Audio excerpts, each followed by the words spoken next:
Where's Pancakes House? What? We stop at Pancakes House.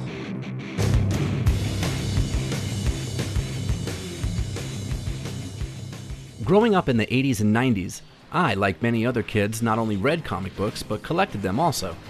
The early 90s saw a massive resurgence in popularity, and many popular titles were in effect rebooted. Todd McFarlane's Spider-Man #1 is probably one of the most iconic comic covers in history. We saw the Jim Lee reboot of the X-Men series, additionally a reboot of Ghost Rider, and the birth of Image Comics, who would go on to publish major properties like Spawn and The Walking Dead. It was during this time period that we also saw an influx of brand new characters, all vying to become the next great superhero. We were introduced to characters like Gambit, War Machine, Cable, and of course Rob Liefeld's brainchild, Deadpool. I remember Deadpool meandering around the New Mutants books, but personally I never understood the draw.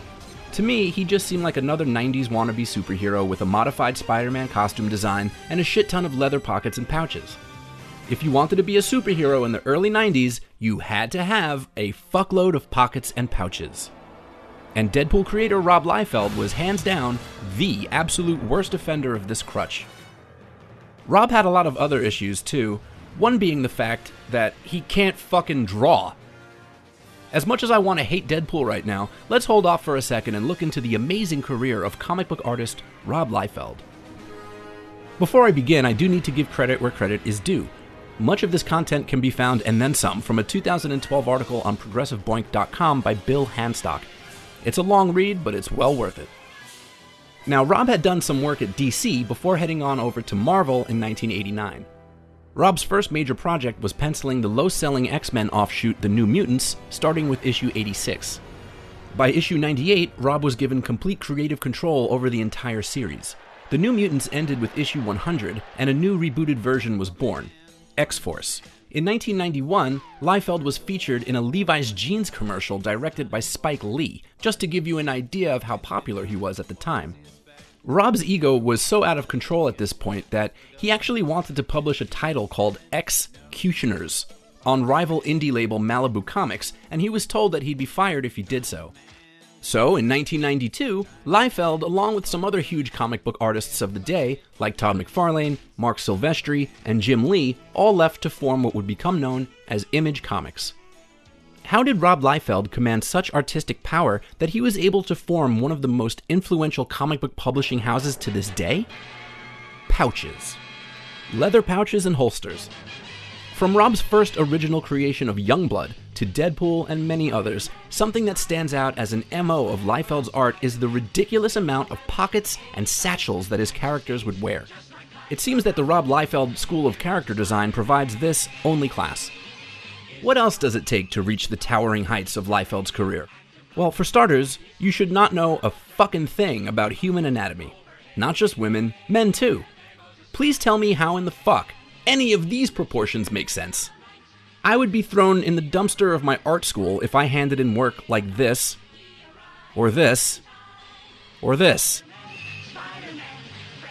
Rob Liefeld owns Arnold Schwarzenegger's sword from Conan, because Rob thought that one day it might not just be the governor's sword, but the president's sword. That should give you a cross-section of Rob's intelligence level, so it's no wonder he created Deadpool. But more on that in a bit. For now, let's just focus on Rob and his basic inability to draw comic books. You see, Rob doesn't understand how women work. Their bodies, how their parts connect to one another, how they interact. Did I say women? I meant men too. Please tell me how this cover art for Captain America makes any fucking sense whatsoever. And don't forget, somewhere, somehow, some art director approved this cover. He looked at it and he was like, yep, to the printer. Another thing that Rob has no sense of is how to draw feet. What? Since when are superhero feet important like ever? Well, let's take a look at some of Rob's work that unbelievably made him famous, and while you might not know his name, you sure as shit know Deadpool, which most of you will blindly go out and pay money for, regardless of what dreck we all know it will turn out to be. I could make this an hour-long video detailing Rob's artistic inadequacies, but all I really need to let you know here is that Rob Liefeld is basically a hack moron with zero professional training as an artist, and somebody who actually thinks that a foreign-born citizen can achieve the office of President of the United States. Back to the point. Rob Liefeld created Deadpool, and I use this word create loosely. Why? Because Liefeld's Deadpool and DC Comics' Deathstroke are virtually identical. From their katana blades to their costumes, even down to their real names. Deadpool's real name is Wade Wilson. Deathstroke's real name? Slade Wilson. Fucking come on! Both wear red and black costumes, and of course, both have an unnecessary amount of leather pockets and pouches. Deathstroke, however, part of DC Comics' Teen Titans, has been around since 1980. A full 11 years before Deadpool's debut. So why is Deadpool way more of a household name than Deathstroke? Most of you have never even heard of Deathstroke before, but you do all know Deadpool and probably saw the feature film last year. So what makes Deadpool so awesome? Well, I'll tell you. Lame as fuck, lowest common denominator humor, birthed from the mind of a rip-off artist and idiot, Rob Liefeld. A similar question that haunts my mind is, how did Paul Blart Mall Cop succeed? I feel like some alternative timeline was birthed at some point.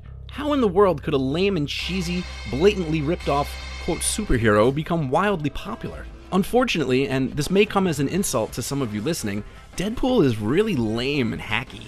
He doesn't have any real superpowers, just weapons, so basically Deadpool is the Punisher if the Punisher was totally devoid of humor and working extra hard to hack it up and pander to his own audience. The Deadpool movie was beyond meta, and nothing but fan service to those who had been craving a Deadpool film.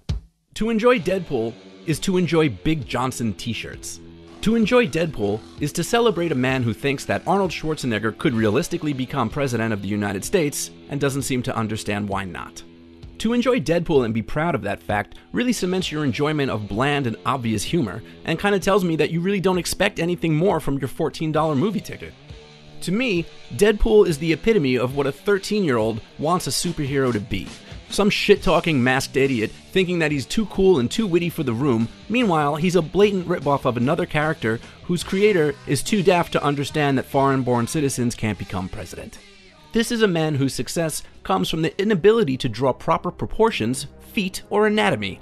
This is a guy who, because he wasn't allowed to rip off the X-Men, took his proverbial ball and went home. Deadpool 2 opens in 4 weeks from now, and I bet that its opening weekend beats the original film. Does that make Deadpool and Deadpool 2 good movies? Absolutely not. The ability to like a movie does not equate to that same film being good. I understand Deadpool is not supposed to be The Godfather or The Dark Knight, but too many people will actually walk away from Deadpool 2 thinking that somehow it's a good movie. This has basically been the case with almost every single Marvel Cinematic Universe movie that's been released since the first Iron Man.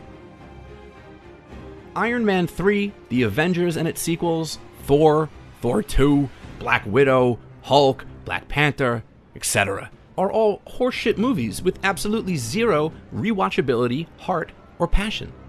Simply eat popcorn while a conglomerate of overpaid overactors interact with the green screen. Yay, I guess? If that's what you were looking for, so be it. Me? I happen to need a little bit more substance in my cinema. Yeah, I know, it's just a superhero movie, but does that mean that it has to pander to the lowest common denominator at the same time? Deadpool is for beta male nerds who think that listening to Shoop as they dangle their legs is somehow ironically funny and cool.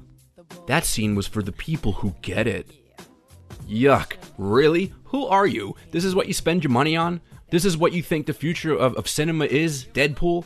Making some fourth wall joke, and because you're not used to that it's somehow refreshing or unique? He's a Spider-Man ripoff with katanas and a load of pouches. Anybody who's a fan of somebody who calls themselves the Merc with a mouth is a borderline asshole and deserves a slow, acid-filled death.